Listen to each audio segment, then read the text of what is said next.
Hello, everybody. Welcome along. My name is Benjamin Bloom. This is the Benjamin Bloom Football Channel. Please leave your bias at the door and join us for Championship Review and Reaction, round 26. Nice feeling today. It feels like, we've got to the end of the mad Christmas run and all of those games in and around the Christmas and New Year period. And hopefully, we can now move on, and the damage done by the postponed games is going to be easy to mitigate and come back from. So we're going to talk round 26. We had, how many postponements did we have? I think, did we play 7 and postpone 5? I think it's that way round this time. So again, shorter show, fewer games to talk about. But as usual, we will do every game, every team, every goal. And I would love you to get your comments in on each and every one. Do say hello in the chat. Let me know you can see me, hear me loudly and clearly. Before we go any further into all of this business, let's just say a big thank you to our fan sponsor, Russ. Was a phone, now a friend, currently on loan to the Premier League for a year. Russ is our fan sponsor for all of the review shows. Got involved on Patreon, patreon.com/Benjamin Bloom. This will always be free here on YouTube. However, if you do want to support, you can do so over at Patreon. Let's say some hellos. Ewan, Jake, Phil, Dan, David, Phil, QPR forever. Welcome along, everybody. Anything about transfers? We'll do another transfer update video. Is there enough to do tomorrow? I wonder whether we could go today, but I think there'll be enough to do tomorrow. So don't worry about transfer stuff. Every transfer will get talked about at some point on the channel. That said, we'll do some Q&A in at the end, and you can ask me then, and I'll give you a brief answer for sure. Right. Hi to Andy as well. Let's get involved. So here are our games. Yeah, 1, 2, 3, 4, 5 postponed. Let's just get them out first. Bladesborough postponed. Coventry, Luton. Forest, Barnsley. Swans, Fulham. Bournemouth, Posh. They were the postponements. And our results: Blackpool 1, Hull 0. That was on... Now, I've lost my days of the week now. Yeah, that was on Saturday. We've gone Saturday, Sunday, Monday, haven't we, across this weekend. Bristol City 3, Millwall 2. We caught the first half of that on the watch-along. Good old game, that one. Birmingham 1, QPR 2. Blackburn 0, Huddersfield 0. That was an all-top sixer. West Brom 1, Cardiff 1. And then yesterday, and we did this as a standalone watch-along, and I'm very pleased we did because it was a brilliant game. Reading 2, Derby 2, Stoke 1, Preston 2. As ever, we will go from the top down. So, and help me out with the first one because it's a 0-0er. Blackburn 0, Huddersfield 0. Get your comments in on Blackburn 0, Huddersfield 0. And the narrative we were painting for this one was the two overachievers, with Blackburn knowing that any points they got was going to take them into the top 2. And Huddersfield, surprising many, including me, by being in the top 6. Great job by both teams. Going to end 0-0. Here are your teams. Kaminsky in goal for Blackburn. Wharton, Van Heck, Lenihan, Nyambe, Pickering, Rothwell, Travis, Kadra, Buckley, and Ben Brereton. Diaz. For Huddersfield, Nichols, Pearson, Leeds, Colwill, Thomas, Toffolo, High, O'Brien, Sinani, Karoma, and Holmes. Remember, we did a stream midweek last week and saw Huddersfield win at Nottingham Forest. They are in decent form themselves. It's just Blackburn's form eclipses everybody in the league at the moment. They were on a quite incredible streak going into, I think, 9 wins in 12 or something crazy like that. As ever, with a 0-0, I've only got a couple of pitches. I always put up one for each team. That's not because I'm saying the game was even, but that's just what we do on a 0-0er. Here's Kadra in the first half going through for Blackburn. He hits the bar with that one. There was a good save from Holmes. I've put this one up as well. There was also a big handball shout, which I think it was Lewis O'Brien ran away looking very, very sheepish. And we know the standard now. I know some people don't like the handball rule. I'm okay with it now because I think I know where I stand, where if it's an obvious one, we go with deliberate. But in the main, the unnatural position covers a multitude of decisions. And that one did look like unnatural position. And I'll give my normal comment. If there'd been VAR, I suspect the referee would have been asked to have a look at that one. Anyway, 0-0. And I suspect both sides will be happy enough with the result in the context of where it leaves both clubs going into FA Cup third round business. And really the last sort of, 45% of the season now is kind of, you're not on the home straight, but you're looking at home straight after FA Cup third round, aren't you? Get your comments and we'll look at the numbers. Just really quickly, if you can hit the like button, anybody who's watching, hit that like button. That'll really help us swell our numbers and draw some more people. So please do hit that like button.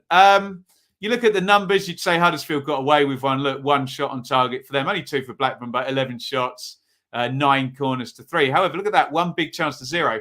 I think that was a Dwayne Holmes header that was saved point blank by Thomas Kaminski. But after all of that, because of all the postponements, look at those two. Incredible. Who would have had them there? January the 4th in 2nd and 6th. Not me. I'll put my hand up for that one for sure. Brilliant effort by both teams. You can see Blackburn, that's 4 wins and a draw. I think that goes back 6 wins and a draw if we go a bit further. And Huddersfield as well, that 5, they've been in fine form too. Yes, okay. Would it be a bit tighter without postponements? Probably. But you play the hand you dealt, and both of these sides have done that very well and will be very comfortable with where they are going into the sort of, it's not 2 weeks off. It's not like an international break, but no league game now for these guys until, although one did have a cancellation there. I have to double check, but 25 and 2. Look, they don't have the fixture pile-up problems that others do. Let's have a look. Comments. Jake would not have pegged this one as a 0. No, I didn't. I had them both circled on top 6 for goals scored. So there we go. Huddersfield continue to defy belief. Yes, they do. Excellent. What else have we got here? Any other comments on that one? I think no more on there. So we will move on. And our next game is, given we had Bournemouth and Fulham postponed, our next game is West Brom 1, Cardiff 1. Get your comments in on this one. Fun and games. Let me just read Alfonso's comment really quickly about Huddersfield. Got to be happy with a point. 10 points from 12. Positive fit. Yeah, absolutely. Totally agree. Right. Apologies. I'll change my time code and we will say once again, West Brom 1, Cardiff 1. Get your comments in on this one.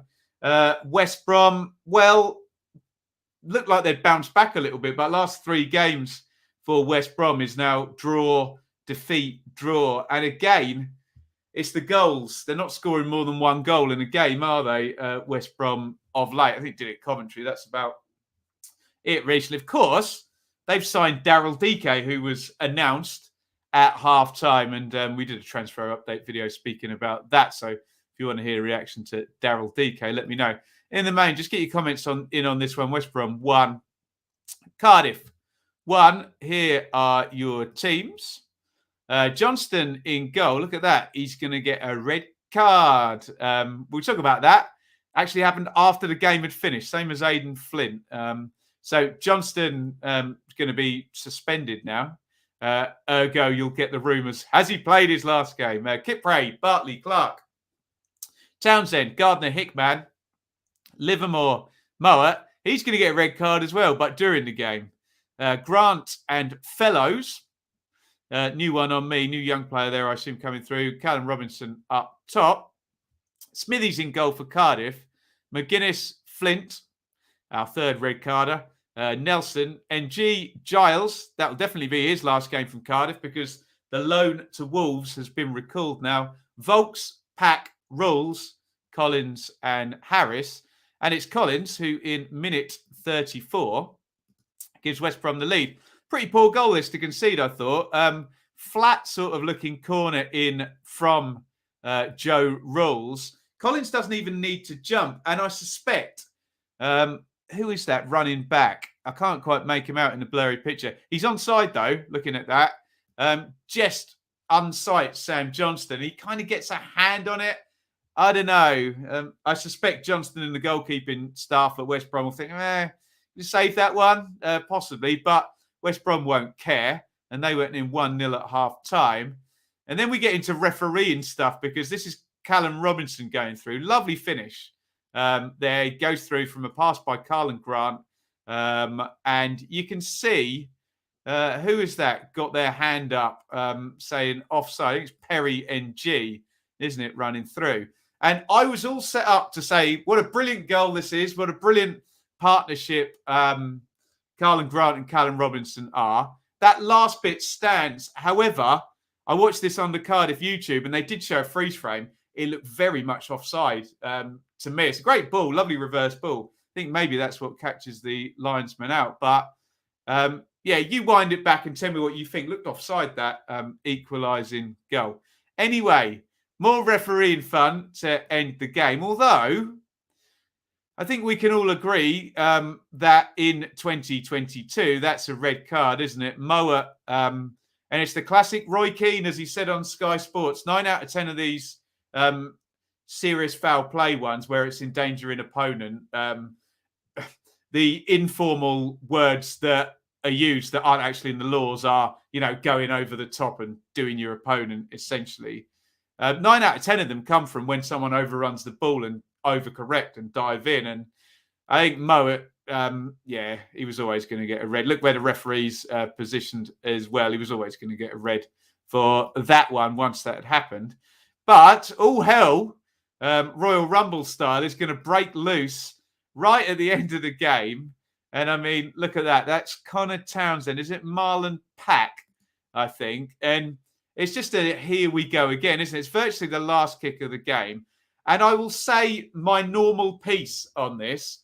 Should Pack have his arms around Townsend? It is Townsend. I'm going to assume it's Townsend. Sorry if I'm wrong. Should Pack have his arms around Townsend? No, he shouldn't. That's not how you tackle in football. Does Townsend, or is the contact proportional to bring down Townsend? Absolutely not. Does he throw himself down? Yes, he does. Do any of those things make it either a penalty or not a penalty? Well, the only thing that makes it a penalty or not a penalty is he holding him, basically? Does he get a hold of him? And does he bring him down? Honestly, whether he brings him down or not is a different matter, really. And I've said for the longest time, I would love to see one of these decisions where the ref gives the penalty and then books the player for diving as well. Says, look, I've seen the foul, but you've thrown yourself down. So, look, it's going to be one of those where those people that wanted West Brom to have a penalty will point to their hands around and say he shouldn't be doing that, which he shouldn't. And then they will argue that the contact or whatever is proportionate to bring the player down. Not all contact is a foul, although obviously that doesn't look good, does it? And those people that don't want West Brom to have a penalty for that will say he dived, which he probably did, but that doesn't not make it a penalty, if you know what I mean. The dive is inconsequential. Never get confused by the dive. Whether it's a foul or not, or this is the amazing thing about the laws as they stand with sort of endangering opponents and excessive force. The ball's irrelevant, and honestly, the opposing player's often irrelevant as well in those ones where they throw themselves in. It's contact and the ball kind of it's more what's the opinion. So after a lot of chatter from me, I'm 60-40 that it's probably a penalty. But if cards are being dished out, I'd also let's start booking players when they get penalties for throwing themselves down and their arms around here, but the legs stop working. Well, if you let me put the picture up. If you get pulled back, that is not how you fall. You literally would go the other way. Your feet would be ahead of you because you'd be being pulled back. So it's. What are you going to do, hey? What are you going to do? And what I'll end this little soliloquy by saying all clubs hold in the penalty box. All clubs have players that do that. And all clubs have players that go down too easy in the box as well. We know. There we go.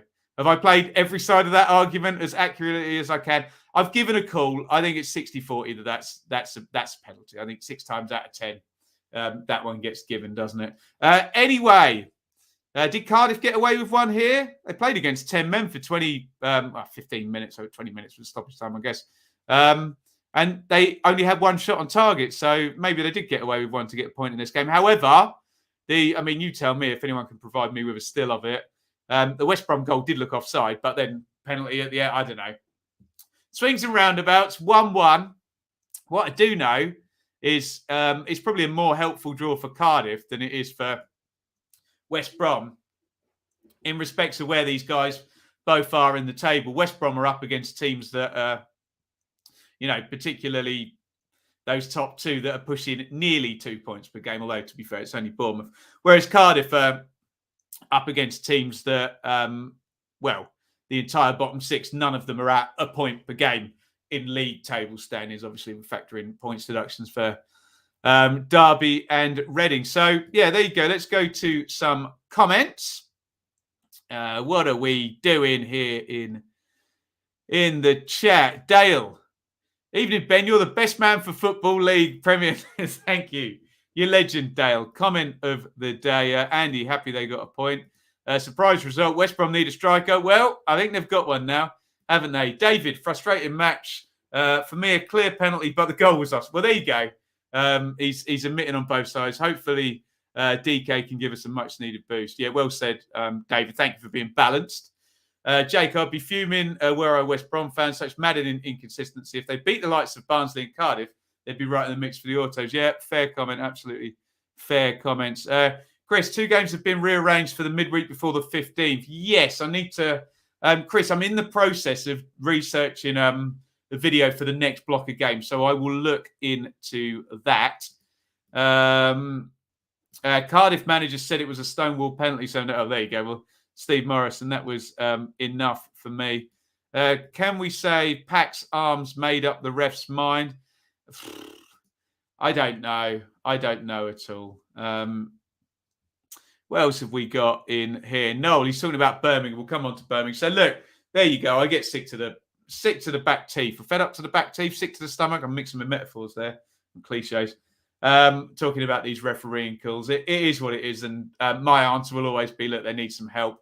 Maybe if he gets a look at that, although you know full well if that VAR's and you see it in slow motion, maybe that needs to be my answer. In VAR land, that will always be a penalty, won't it? Because it just... everything looks terrible in slow motion and his arms are going round him. And yeah, we just need to reconcile ourselves with the fact that the arms coming out aren't the foul. The arms stopping the player is the foul, although then we get into intent, There we go. Shall I move on? I'm talking myself in circles here. And we're going to talk about Birmingham 1, QPR 2. QPR get the win up and across at St Andrews, pretty much just across from me these days. Let's get your comments in on Birmingham 1, QPR 2. Back-to-back wins for Rangers. Really, really good week for them. Here are the teams. Sarkic in goal for Birmingham. Pedersen, Friend, and Sanderson. I think Friend ends up in goal at the end of this one. When does the keeper go out? Sarkic? I don't know. Are they out of subs or something? Interesting. Anyone fill me in on that? Castillo and Collin, the wing-backs. James, Sunjic, Gardner, Dini and Hall, another youngster. 4 Rangers, Dieng, Dickey, Dunn, Barbe, Wallace, Adoma, Field, Willock, Amos, Dykes and Gray. And now we can say for certain, Dieng, Kake, Chair, all off to the AFCON now. So I suppose you can see they've already mitigated playing without, Kake's not really in the team. And the last couple of games have been without Chair, haven't they? But Dieng, he's the one, isn't he? He's the one they may miss the most, even though Chair's brilliant. But they've still got Chris Willock and more from him in a minute. Get your comments in on this one, guys. Please hit the like button as well. Help us out, bring some more people to the stream. cut back for Albert Adoma. I say it's a cutback. It's actually prodded back to him, I think, off a Birmingham player. Adoma does really well when you look at that picture. You need a firm strike and you need it in the corner away from the keeper and also away from the player. If we class that Birmingham player as off the pitch over to the left, if Adoma shoots to the right, that's getting disallowed for offside, isn't it? Whereas Adoma shoots to his left and the keeper's right and finds the far corner. He's having a lovely old time, Uncle Albert Adoma, in this one. And here comes the first of about 5 absolutely brilliant goals this round. I think this might be, and give me your thoughts, this might be our greatest goal of the round tournament, this one. The Championship players were on form. And here comes Chris Willock. Lee Wallace slides it down the line, and I don't really know how to describe Willock's dribble, inside, outside, USA. And everyone thinks he's going to cut it back, but he's so confident. And a wise man once said, good players make good shapes. Look at that shape that Willock's going to make just before hitting that. Bends that one in the far corner. Will they miss Chair? Not if he's playing like that. Well, they'll miss him less if he's playing like that. Put it that way. Birmingham get one back. It's a really good finish, actually, by Chukwuemeka. He doesn't have a long time to hit this. I think you see Dickey trying to block and Adoma breathing down his neck. But as that falls, he slams it on the volley right down the middle of the goal into the roof of the net. Let's have a look at some numbers. Look at QPR's shooting in this. 6 shots, 5 on target. So they had their shooting boots on. Birmingham, 8 shots, 1 on target. And we've talked about Birmingham's XG this season, and that's very much in keeping. It's not that they don't create chances, it's they don't take them really. Blues even had nearly 60% of the possession, but 0 big chances on Blues counter there. So QPR get the win, and now it becomes about who's not there in terms of the AFCON players, doesn't it? But look, 3 wins in the last 5. If you're going to lose 2 games in 5, win the other 3, 9 points, 1 point off 2 points per game in that sample. And given that they were the first to have a game postponed, weren't they, QPR, and they had that defeat to Bournemouth, I think they'd be very, very happy being up there in 5th, won't they?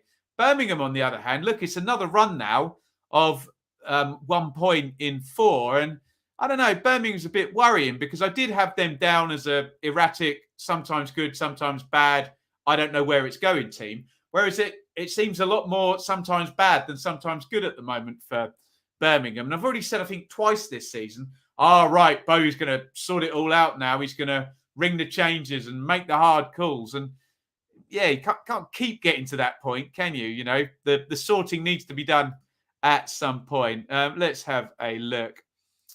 See what you guys are saying on this. John, we played well overall given the squad issues, return from COVID and injuries. Hall was excellent. Well, that's good news. A new youngster there. Sadly, quality in key areas was telling point. Sarkic dislocated shoulder. How's Etheridge? Is he back and ready to go? Oh, God, couldn't pop it back. I hate it when you see that. And you can't take your eyes off it, can you, where the player is told to look away. There we go. Alfie, we controlled the game without having much of the ball or creating many chances. Strange match, but deserved win.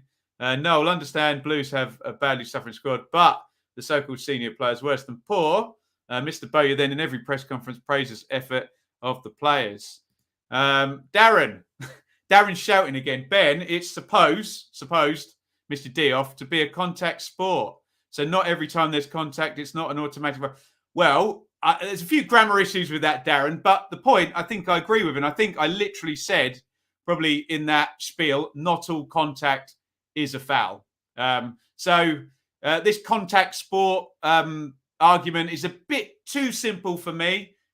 Yes, contact is allowed as long as it's fair contact. So, yeah, it is a contact sport, except when it's not a contact sport, when unfair contact. But I think I did say that in my assessment that not all contact is a foul. So bringing the hands around doesn't automatically. However, you know full well they shouldn't be there. You know as soon as there is contact that is a foul because you can't rugby tackle someone in football, can you? Whereas when you're sliding in, okay, fine, you're allowed to do that. So there's the big difference, isn't it? Chris, from what I saw, QPR were good value. Enjoyed watching Woods run around in midfield. giving and receiving passes and making that. Stop it, Chris. Deary me.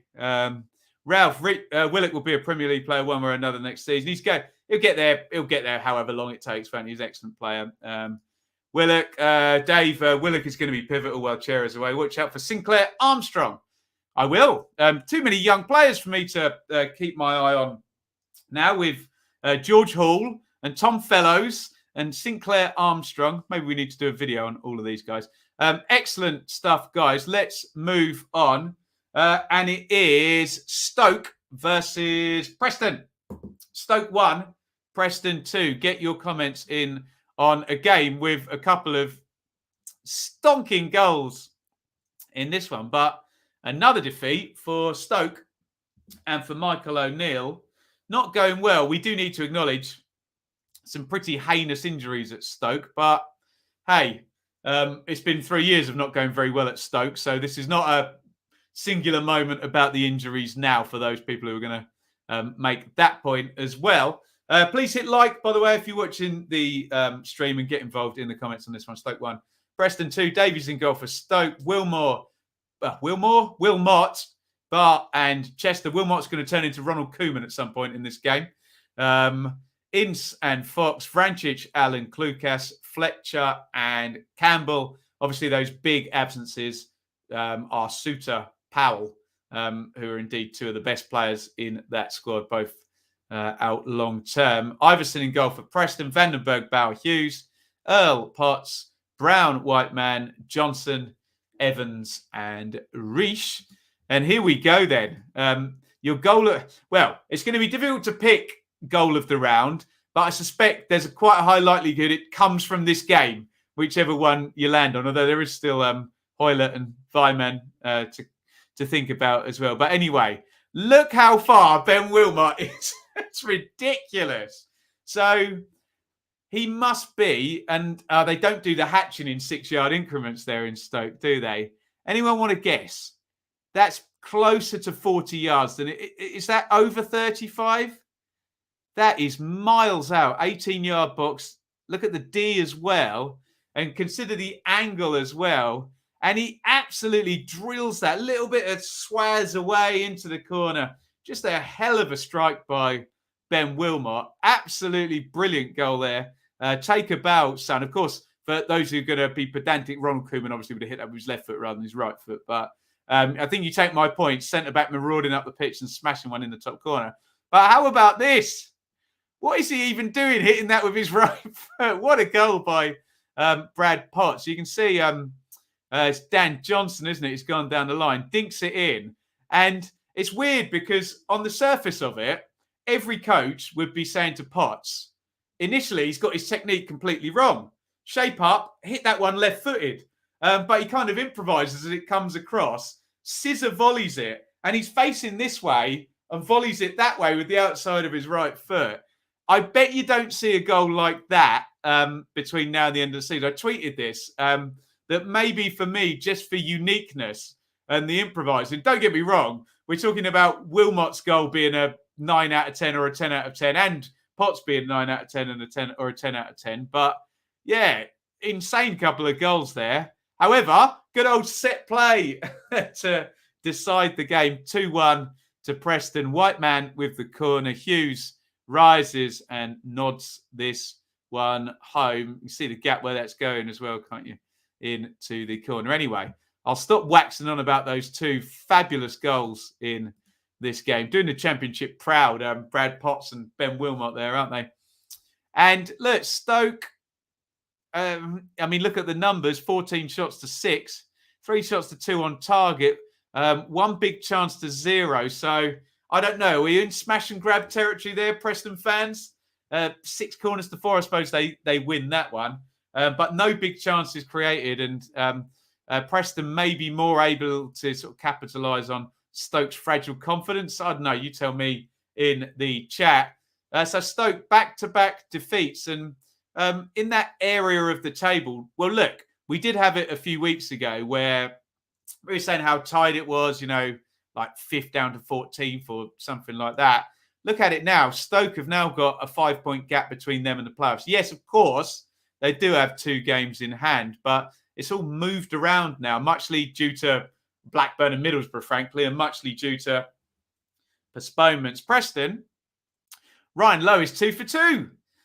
He has a 3 points per game average as a manager. We'll see how long that continues, but good luck to him. He's won his first 2 games, albeit with a huge gap because of postponements in the middle of them. Darren, I didn't hear that, but apologise for the grammar. I'm dyslexic, bro. No, you got it, Darren. I understood exactly what you were saying. Far be it for me to be facetious, Darren, but there you go. No, I think we agree as well, mate. So all good. What have we got in here? Stoke, Ewan, are the biggest underachievers in the Championship, possibly. They are, Ewan. They're my go-to argument for parachute payments doesn't guarantee you're going to do well. You can fudge it up, and Stoke has certainly done that over the last 3 years, haven't they? Jake, injuries or no, this is a game Stoke should be expecting the point from. Well done, Preston, though. Good result. And yeah, let's just obsess a little more about those 2 ludicrously good goals. Noel on Bowyer as well. I think he's been sold down the river by the Blues owners on top of that. Right, I think John's replying to Noel in there, so I'll leave that one in the chat, John. Here we go. Next one, 3 to go, guys. Bristol City 3, Millwall 2. The Andy Vyman show. We joked about Vyman a fair bit. If he scores 1, worry, because he's probably going to score 2. And if you're Millwall, worry a lot, because he scored 3 in this one. A brilliant hat-trick for Andy Vyman, he's got 4 doubles, a single, and a hat-trick now this season. So he's really clustering his goals, Vyman. When he's at it in a game, he's really at it, isn't he? And he certainly was here. Man of the match hat-trick performance from Andy Vyman, of course.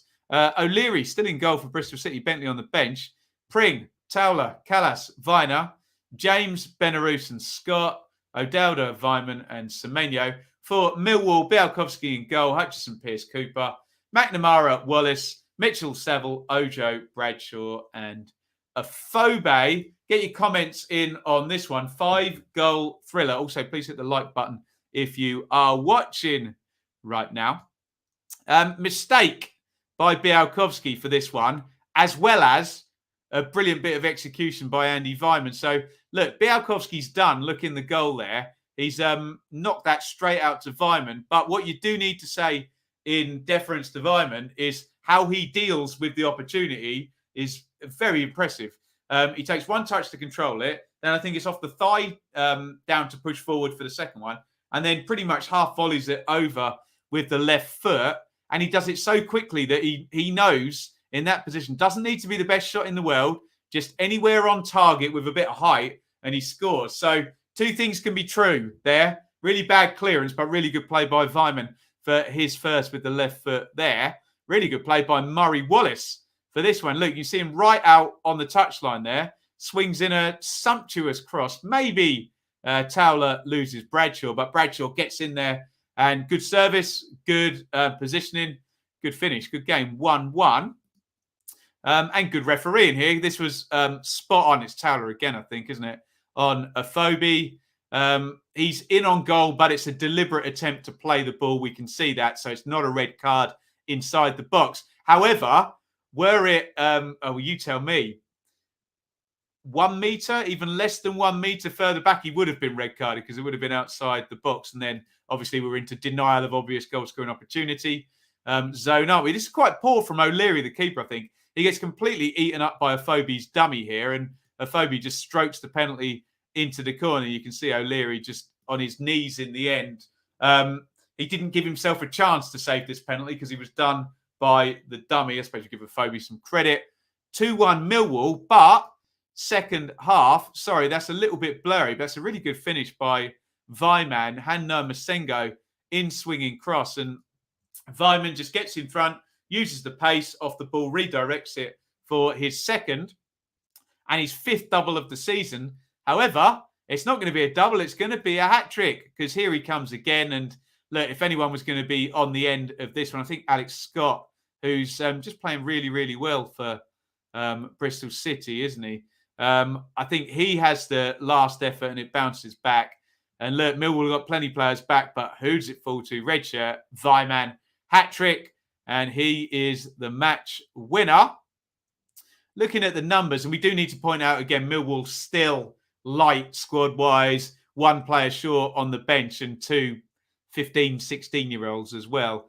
The numbers, 8 shots on target for Bristol City, so 3 goals is not beyond the realms of possibility. However, look, 0 big chances to Bristol City and 2 to Millwall. And I assume, well, we know one of them the penalty is, and I assume the Bradshaw header is the other one. So perhaps Gary Rowett will argue, well, we made 2 big chances, scored both of them.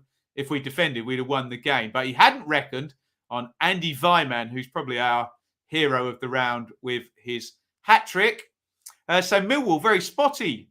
What's it about Rowett and draws? It's because I keep predicting draws in the prediction show, isn't it? Look, lost one, loss. 11th position, Bristol City. Important, a win, a home win. Vyman in good form and an interesting transfer window, I'm sure, coming up at Ashton Gate. What do we got here? Jake, this game stole all the goals from Rovers Huddersfield. Absolutely, it did. Mark, thought Pearson was in trouble. Get 3 points. What do I know? Join the club, Mark. I can't predict Bristol City either. Chris, I have nothing to say about this game. Come on, Chris. Give us your insight, buddy. John, great result for City. We were on top for quite a while as well. Well, I think the chance count probably intimates there's something in that, John. And at the moment, if Bristol City can keep getting Vyman on the pitch, they've got a chance in these games. And so let me just do my maths quickly. 4 doubles is 8, a treble is 11. So 12 for the season for Vyman now. He's fair way off. Our super free from Bournemouth, Fulham and Blackburn. But in a struggling Bristol City team, he can hold his head up high, can't he? 2 to go.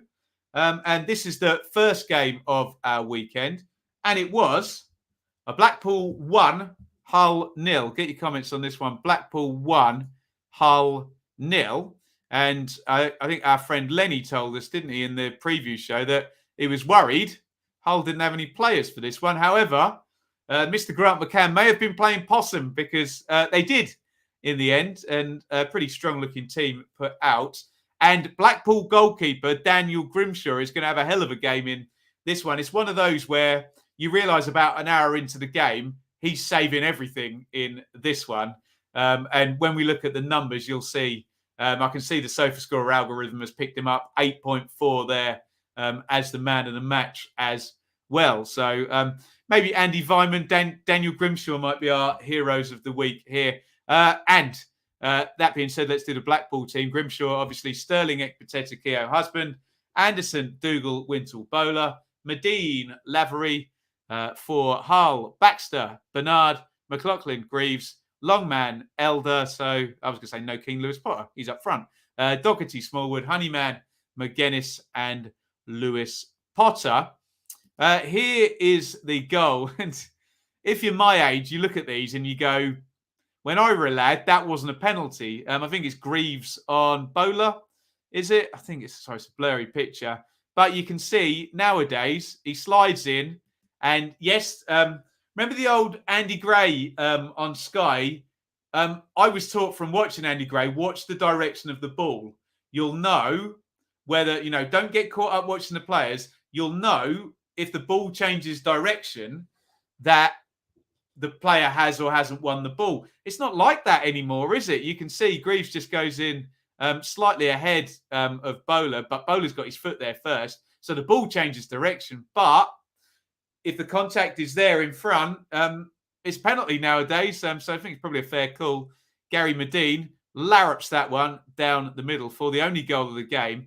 And I could have put literally 4 different pictures of brilliant saves by Grimshaw, the Blackpool goalkeeper.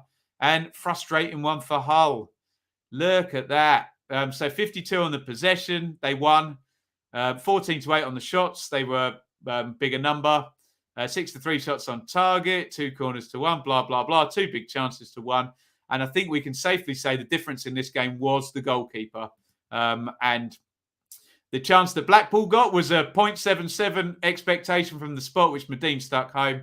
And all the chances Hull got was saved by Daniel Grimshaw. So pat on the back from him. Maybe the difference between 1 point and 3 points, or maybe even 0 points and 3 points. A good goalkeeping performance. You can always get them, don't you? So Blackpool have won 2 in 4 now, and they were on a super slide. Yes, you said to me last time, don't get too excited, Ben. They only beat Peterborough. So using that advice I was given last time on Blackpool, the 2 wins in these last, 8, 9, 10 games have come at home to Peterborough and to Hull.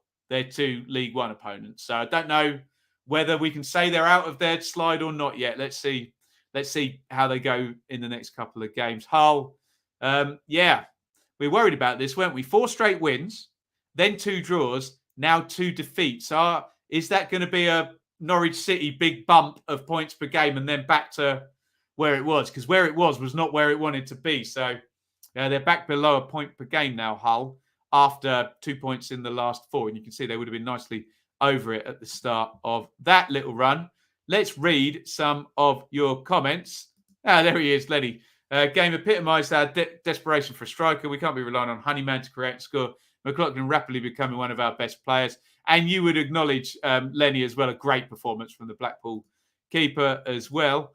Ewan, great for Blackpool. And here, damn, I couldn't catch our game. You won 3-2. Vyman got a hat-trick. Can see Hull being relegated this season, Andy. Performance has to be a silver lining for Hull. Points would be better, but at least can move forward positivity. Keep an eye out for the takeover. Set to be announced this week. Excellent news, Lenny. I will be across it, no doubt. I'm only here to hit the like button. There we go, Colm. With that being said, everyone hit the like button like Colm has just suggested we do. Right, one more game to go then. Team it around, goal it around, and a little bit of Q&A. With a little bit of luck, we can make it through the night. Remember that song? When was that out? Late 90s? Early noughties? I don't remember. When I used to frequent nightclubs back in the day, hey? Anyway, our final game is Reading 2, Derby 2, which I can tell you all about because it was the watch-along yesterday. I watched every second of this, and it was a brilliant game, I have to say. Really, really good stuff. We wondered whether Reading might be a little bit slow out of the blocks. No, they were the exact opposite. First 15 minutes, they came out herring, and then Derby sort of took control thereafter. But Reading got themselves 2-0 up, and then Derby brought in Kazim Richards and scored 2 goals near the end of the game. Really, really entertaining stuff from both, actually. Southwood in goal for the Royals. Rahman, that's a AFCON Claxon. He's off with, who does Rahman play for? Ghana. Dan Holmes, Ashcroft, Deli Bashiru, Laurent, Hoylett, Swift, Halilovic, and Carroll. For Derby, Allsop, Byrne, Jagielka, Davis for Scythe, Josh Fiac, Bird, Thompson, Knight, Lawrence, and Plunge up top. Here are the goals, and another sumptuous goal in our goal of the round competition here from Junior Hoylett. And I think you all know where that one's going, but he's trying to curl it around the keeper, but there's curling it around the keeper and curling it around the keeper. He bends that right in and sticks it. If you're counting the little squares in the net, it's probably 2 across inside the post. It's a brilliant goal by Junior Hoylett. His signature move there, in off the left, bending it either in a cross or a shot, just like this one. Like I said, the goal was a little bit against the run of play at that point after Reading had started the game well, and then Derby took over. And then, strangely, Reading went 2 up. Hoylett just forcing that one in. Not great defend. I think, was it Knight who got caught underneath it? I can't remember. Anyway, half volleys it in through Allsop's legs. And you start to think, is this going to be one of those days for Derby where they play quite well, but, just end up losing, missing their manager on the touchline maybe. But I did say in the commentary a few times, if Derby score, there's every chance this one goes 2-2 because the momentum had been going their way. And, sometimes you just feel that one goal just changes everything. And it did. And it's a dreadful bit of goalkeeping by Luke Southwood, who's been good for Reading, hasn't he? But unfortunately, he doesn't like Colin Kazim Richards breathing down his neck. Although the ball just goes completely through his hands. He's more worried about the guy behind him. But I think it just pretty much hits Kazim Richards in the face. And he's got the presence of mind to run in and make sure nobody can clear that out. However, the last goal is another superb goal. And unfortunately, I'm so disappointed about that. I seem to have the same picture twice there. We're not going to get to see Curtis Davies, brilliant, towering Tim Cahill, Joe Jordan, Jurgen Klinsmann style header. It's a great equaliser, great fight by Derby. Cross came in. Who was it? Burn put it in. And Davies powered it into the net in stoppage time for 2-2. As I suggested, yeah, Derby, pretty good value for their point in the end. Please don't look at the comments in the stream where a couple of Derby fans in particular seem to have completely misinterpreted my views on this game. When I said at 2-1, Derby deserve to be on the score sheet. I'm not saying they deserve a point. Before the end of the game, obviously, they've interpreted the pretty much hour of me paying Derby compliments about the way they're playing the other way. But hey, what are you going to do? As Dave Chappelle said, I'm only responsible for what I say, not how you interpret. But in the main, I think most people interpreted that I was impressed by Derby's performance, and the numbers certainly back that out. Look, 16 shots to 9, 5 to 3 on target, 10 corners to 3, 2 big chances to 1. Look, I think we can take a draw in terms of Derby's progress. 10 points in 4 is extremely good. I suppose as soon as they go 2-0 down, it's just don't lose against a key rival. So they're still 11 points off Reading. Reading, of course, have 2 games in hand. Look, every time Derby don't win this season, it's going to look depressing. So it's just about how they bounce back, isn't it? And they're probably going to need, if they're going to get anywhere close to this miracle that people are looking at, probably going to need another 2 runs in the season. Well, let's say 1 run of 3 straight wins and at least another run of back-to-back wins. They just need to keep popping back. And, I mean, look, we've done the numbers a million times. If it is a low tide and it's not 45 and it is 43 or 42 points, you can still see, add 10 wins on there for 30 points and you're at 41. So you're still looking at winning just under half the games left for Derby to get to around 41, unless there's a ridiculously low tide, unless everybody just loses and loses down there. But you've got to give them credit, Derby, because we do this every week. Add 21 on, they'd be at 32 points. So they'd be very mid-table-y, wouldn't they? For Reading, yeah. I mean, they got themselves 2-0 up. Weren't that convincing, were they? But, hey, haven't played for a while. They had John Swift back on the pitch as well, which is good news for the Royals. Let's have a look at some comments. Could Derby stay up this season? Yeah, they've got to win a lot of games, though. A lot of games. Andy, we desperately need a named bidder before this 17th or this run is over. Davison Jags instrumental. Amazing 2-2. Was that the game? Oh, great stuff, Andy. Simon, thought you would change the scarf on the door behind you. The amount of times, Simon, I've been accused of, I'm just here for the football. I just get very excited when we get big stories like that. Clive, no one can say we're not trying such a team. No, totally agree with that. Jake, relegation Iron Man match. Derby continue to put points on there. Reading and Cardiff, who decide their fate. Indeed, yeah, Burn with the cross for the second. Mark, watching the watch along when Reading were 2-0 up, I thought it was over decided. Do you remember in the watch along as well? We were with Betfair yesterday. 30-1, we pointed out for it to go to a draw, I think with like 9 minutes left or something. Please tell me someone had a fiver on that. Ewan, you Rams, indeed. They've been really, really decent, haven't they? Let's have a quick look at the table and then we're going to do team of the round. Don't get your votes in yet, else they'll get in the wrong bit. Let me just get you a clean table because Reading and Derby are highlighted on that one. So look, we're a bit all over the place.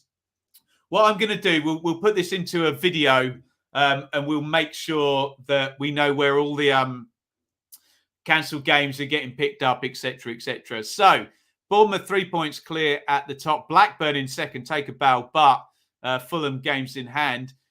Look, West Brom are still 4 points off it and a couple of wins for Fulham in games in hand and, could be 7 points off it, couldn't they?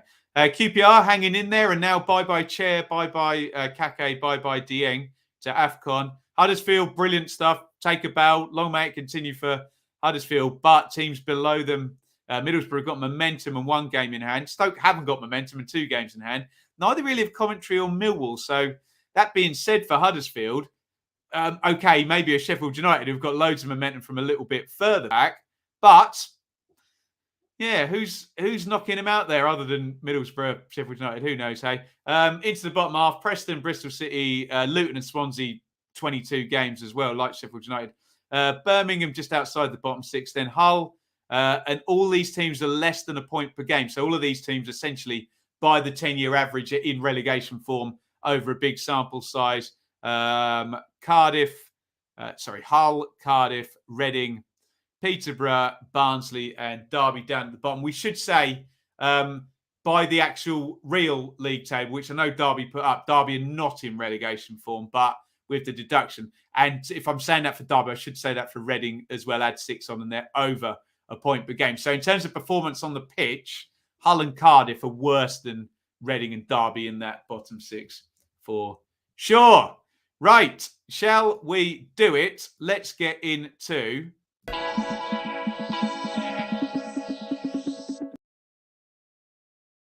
We're going to get into team of the round. Now, there's only 4 winners. There's a couple of draws. A few people suggesting Cardiff and Derby. What I will say is Derby have won it a couple of times in the last few weeks, haven't they? So maybe consider somebody you haven't voted for. But our winners this week, you could go team of the week for QPR, won at Birmingham. You could go for Preston.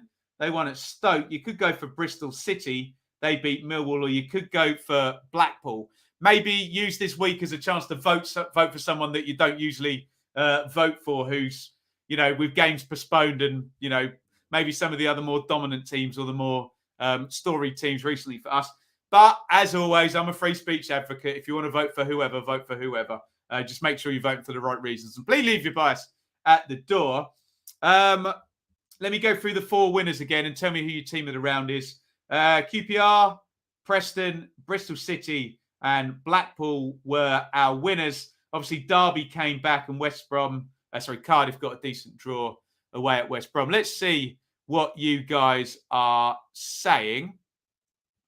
Here we go. Bristol City, Derby, Bristol City, Bristol City, Bristol City, Preston, Bristol City, Bristol City, Preston. I think it's just... Oh, no.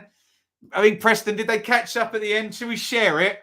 There we go. So Bristol City and Preston, the 2 teams we used to say about 3 seasons ago, were just behind Brentford in their recruitment. Unfortunately, both of them didn't follow the same path that Brentford did, who are flying high in the Premier League now. So we'll give it shared, Bristol City and Preston for our team of the round. Right, are you ready for a fight? Because goal of the round is going to be fun.